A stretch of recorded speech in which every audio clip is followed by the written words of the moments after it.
ऋषि मुनियों की पावन धरती, देश धर्म का नाता है। कहते सारे लोग यही हैं, गो हमारी माता है। जाग उठो ओ भारतवासी, जाग उठो ओ भारतवासी, गो पर छुरियां चलती हैं। बंद करो गो माँ की हत्या, सारी जनता कहती है। बंद करो गो माँ की हत्या, सारी जनता कहती है।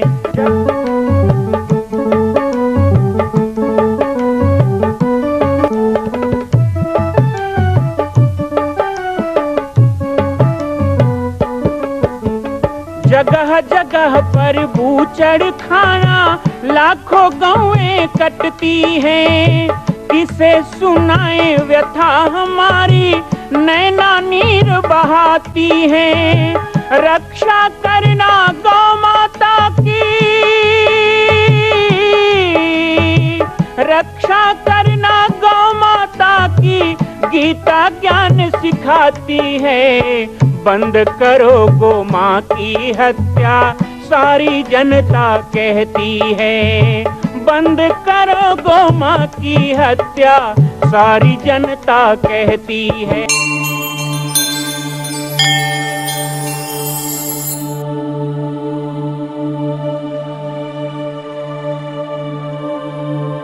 जय सिया राम, जय गो माता, जय गोपाल। स्वागत है आप सभी का बाबा जी की पाती कार्यक्रम में।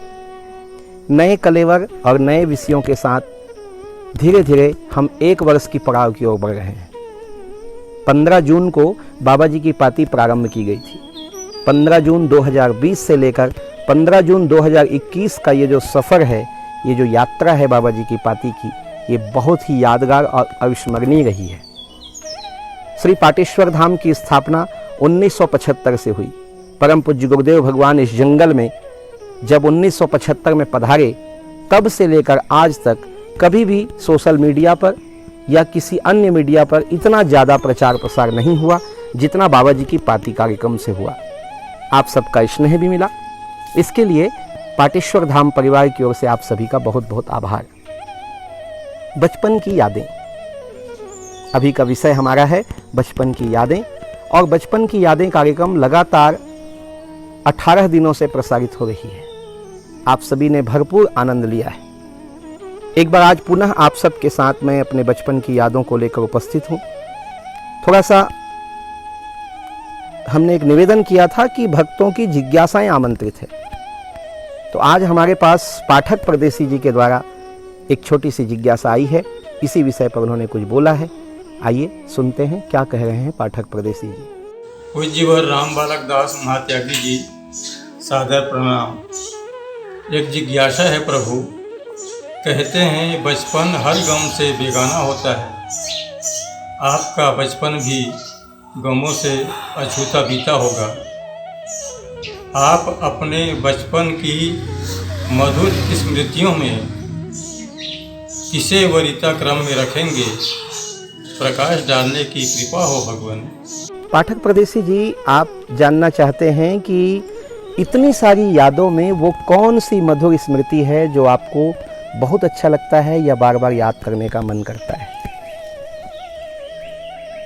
सचमुच मैं कहूँ तो ये एक ऐसा अथाह समुद्र है यादों का, जिसमें से जब भी खंगालता हूँ तो कोई नया मोती निकलता है। मैं अपनी ही यादों के गहराई को नहीं जान पा रहा। जितनी गहराई में जाता हूँ उतना ही आनंद है। इसलिए ये तय कर पाना मेरे लिए भी संभव नहीं है कि क्या दीक्षा का पल मेरे लिए अधिक मधुर स्मृति है या खेल कूद में बिताए हुए कुछ यादें इस जंगल की वो। लेकिन फिर भी 3 यादों को मैं आपके साथ बांटूंगा। आपने कहा कि बचपन के पलों में बिताए गए जो याद हैं, स्मृति हैं, उसमें कौन सी मधुर स्मृति है? तो सबसे पहला, जिस दिन मेरी दीक्षा हुई 24 फरवरी 1986 को, और पूज्य गुरुदेव भगवान ने एक चद्दर का उलट कर दिया और एक आध ब्राह्मण थे, 1-2 संत थे और 1-2 भक्त, ऐसे 5 लोग अंदर हैं, बाहर सैकड़ों हैं।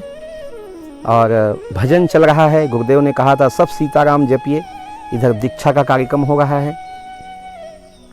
वो स्मृति आज भी आती है कि गुरुदेव मेरे मुंडन सिर पर चंदन लगा रहे थे, मुझे तिलक लगा रहे थे, गले में कंठी बांधी गई, यज्ञोपवीत दिया गया, ब्राह्मण के द्वारा मंत्रोच्चार किया गया और उसके बाद कौपीन अर्थात लंगोट पहनाया जाता है। तो एक केले का लंगोट बना करके पहनाया जाता है, वो मुझे पहनाया गया। तो वो जो संस्कार मेरा हो रहा था, मैं बचपन से विवेकानंद जी के साहित्य में पढ़ता था, विवेक ज्योति में पढ़ता था कि जो दीक्षा है, उतने छोटे से उम्र में 9 वर्ष की उम्र में भी मुझे बड़ा चाव से पढ़ता था मैं इन सब प्रसंगों को, कि वहाँ पर विवेकानंद जी बता रहे हैं कि जो बचपन है और बचपन के बाद ब्रह्मचारी है, ब्रह्मचारी की जो दीक्षा होती है, तो दीक्षा के संदर्भ में विवेकानंद जी ने बताया कि वह एक जीवित व्यक्ति अपने मृत क्रिया को देखता है।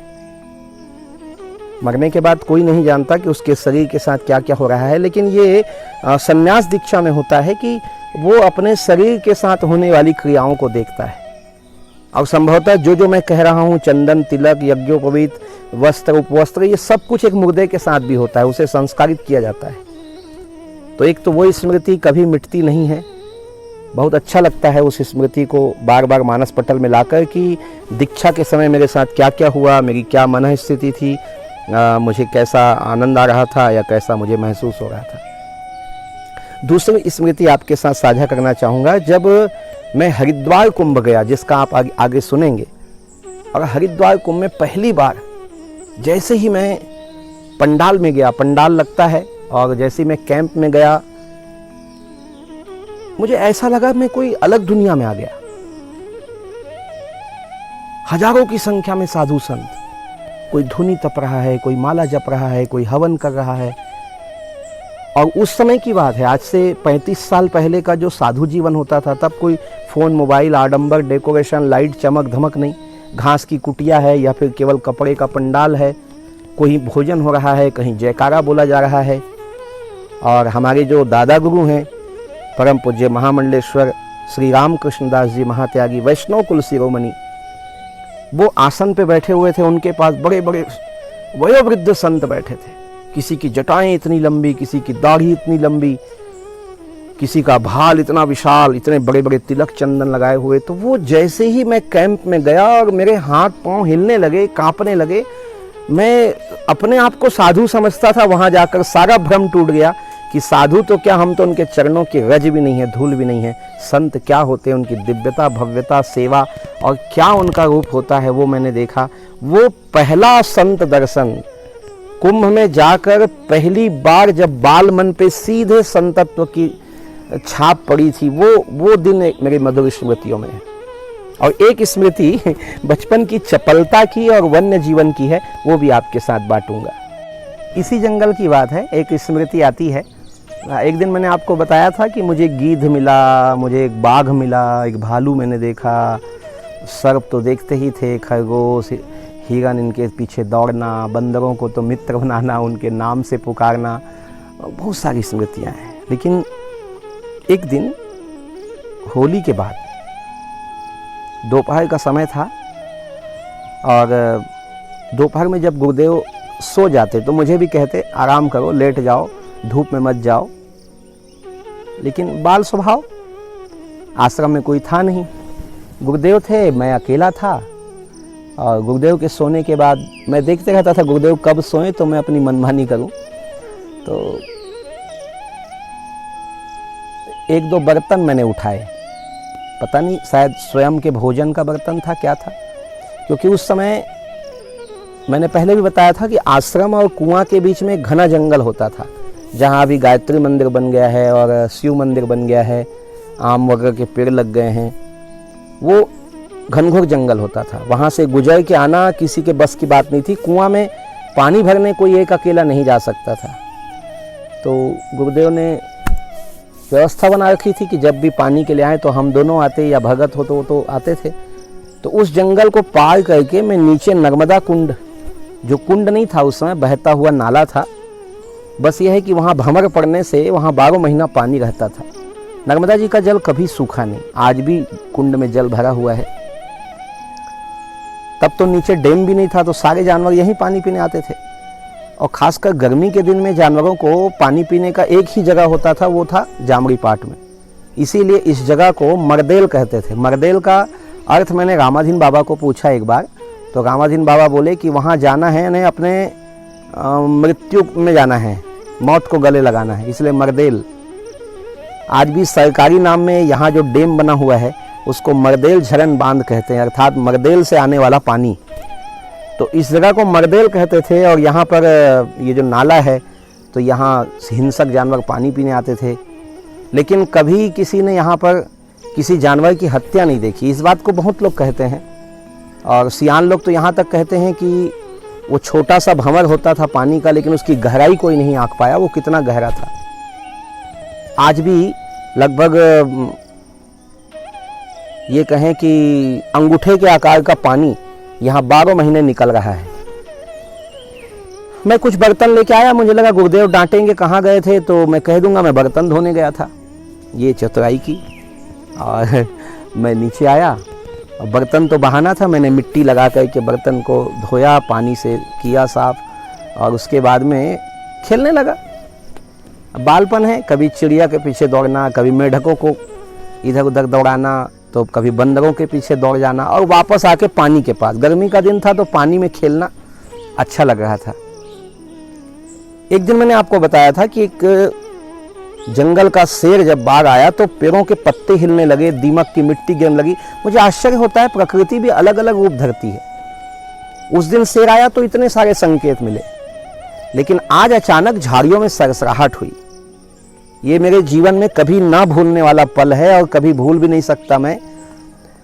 झाड़ियों में सरसराहट सी हुई तो मुझे लगा हिरन होगा या बंदर होगा, मस्ती कर रहे हैं। और वो डालियां हिलने लगी, मैं चुप उसको देखने लगा, और मैंने अपने हाथ पांव सब बिल्कुल ढीले छोड़ दिए कि कोई बंदर वंदर है तो उसको डराऊंगा। मुझे लगा जैसे ही वो आएगा मैं उसको हाँ करूंगा, और जो हुआ वो कल्पना के बाहर है। आप लोग भी कल्पना नहीं कर सकते। और मेरे लिए तो अभी भी मेरे रोंगटे खड़े हो जाते हैं जब इस बात को मैं बताता हूँ। पाठक परदेसी जी ने कहा कोई ऐसी मधुर स्मृति बताइए। ये मधुर नहीं, मेरे जीवन की एक ऐसी भयावह स्मृति है, और भयावह के साथ आज आनंद भी देती है, और मेरे लिए सौभाग्य की बात है। शायद ये सौभाग्य बहुत कम लोगों को मिलता है। अब आप सोच रहे होंगे वो क्या था। जैसे ही झाड़ियाँ हिलना बंद हुआ और एक बहुत बड़ा चेहरा मेरे सामने आया, और वो था बब्बर शेर, भयानक बाल वाले, माँ दुर्गा की सवारी। और इस जंगल में वो बहुत दुर्लभ प्राणी है, उस समय रहते भी थे। तो बहुत बड़ा था, मैं वर्णन नहीं कर सकता, इतना विशाल था उसका। मैंने केवल चेहरा देखा था, मैंने शरीर पूंछ कुछ नहीं देखा था। जैसे ही उसका चेहरा दिखाई दिया, मैं शायद हाथ में बर्तन लेके चलने वाला था, मैंने बर्तन पटक दिया, और बाबा जी बाबा जी बाबा जी कह के आंख बंद करके ऐसे दौड़ा हूं मैं, झाड़ी वाड़ी में हाथ पांव मेरे छिल गए, और मैं ऐसा भागा। गुरुदेव ने तेज आवाज सुनी, क्या है क्या है क्या है, लेकिन इतने देर में एक बार मैंने पलट के देखा तो वो भी भागा। जैसे ही मैं चिल्लाया बाबा जी और मैंने बर्तन पटका, तो वो सिंहराज भी घबरा गया, और वो दूर तक नालों में पत्थर होने की आवाज आई। अर्थात मैं भी डर गया, मैं भागा, वो डर गया, वो भागा। लेकिन वो जो चेहरा मैंने देखा था वो आज भी मेरे आंखों में, जैसे ही मैं स्मरण करता हूँ, वो नरसिंहनाथ, वो सिंहराज, वो माँ भगवती की सवारी, वो बब्बर शेर मुझे दिखाई देता। ये बड़ी बड़ी आँखें, बहुत पूरे भरे हुए बाल। ये जो चित्र वगैरह हम देखते हैं, या जो हमने भी जाकर के कान्हा किसली में और मैत्री गार्डन में देखा, वो कुछ भी नहीं है उसके सामने। जब उसका सिर इतना बड़ा था और वन में उन्मुक्त घूमने वाला, तो मुझे लगता है वो बहुत भारी भरकम रहा होगा। उसके भागने की आवाज़ मैंने सुनी थी, मैं भागा तो वो भी भागा। तो ऐसी कुछ स्मृतियां हैं, और जंगल में तो लाखों स्मृतियां हैं, मैं क्या बताऊंगा। एक एक जीव के साथ इतनी स्मृतियां हैं। गुरुदेव की बड़ी शिक्षाप्रद बातें होती थी। गुरुदेव ने फिर मुझे समझाया कि देखो, इसीलिए मना करता हूँ कि दोपहर में, रात में कहीं जाना नहीं चाहिए। उनको तकलीफ़ नहीं होना चाहिए, वो हमें नहीं तकलीफ़ देते हैं, कोई जीव हमें तकलीफ़ नहीं देता, लेकिन हमें भी उन जीवों को हमसे तकलीफ़ ना हो, इस बात का ध्यान रखना चाहिए। तो ऐसा वन्य जीवन रहा, बहुत ही सुंदर वनवासी जीवन रहा। मैं गुरुदेव के साथ लगभग 3 साल 1986, 1987, 1988 इस जंगल में रहा और वो 3 वर्षों में इतनी कहानियाँ बनी हैं, इतनी स्मृतियाँ हैं कि शायद बाद के 30 साल में उतनी स्मृतियाँ मैं नहीं जोड़ पाया जितना उस समय था। वहाँ का हर पल एक नया अनुभव लेके और नया एहसास लेके आया। आज भी उसको स्मरण करके मन बड़ा प्रफुल्लित हो जाता है, बड़ा रोमांचित हो जाता है। तो ऐसी कुछ यादें हैं बचपन की जो आपके साथ बांटता रहूँगा। बहुत अच्छा लगा पाठक परदेसी जी। आइएगा आज के बचपन की यादें कार्यक्रम से आप सबसे विदा चाहूँगा। मैं राम बालक दास महात्यागी, जामड़ी पाटेश्वर धाम, जिला बालोद, छत्तीसगढ़ से। जय सिया राम, जय गो माता, जय गोपाल।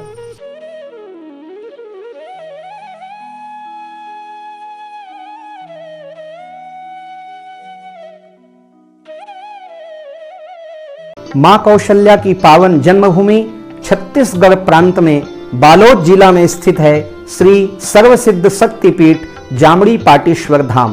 परम पूज्य सद्गुरुदेव राजयोगी बाबा जी की तपस्थली श्री पाटेश्वर धाम और विश्व के अद्वितीय मां कौशल्या जन्मभूमि मंदिर निर्माण का दर्शन करने और इसी प्रकार समसामयिक विषयों पर अपना ज्ञान वर्धन करने के लिए और 10,000 गायों के लिए बनने वाले श्री हनुमान नंदीशाला गो अभ्यारण्य का समाचार प्राप्त करने के लिए आप सभी देखते रहें YouTube चैनल पर राम बालक दास, और हमारे चैनल को आप सभी सब्सक्राइब करें, घंटी का बटन दबाएं ताकि आप सूचनाओं से जुड़े रह सकें। जय श्री राम, जय गो माता, जय गोपाल।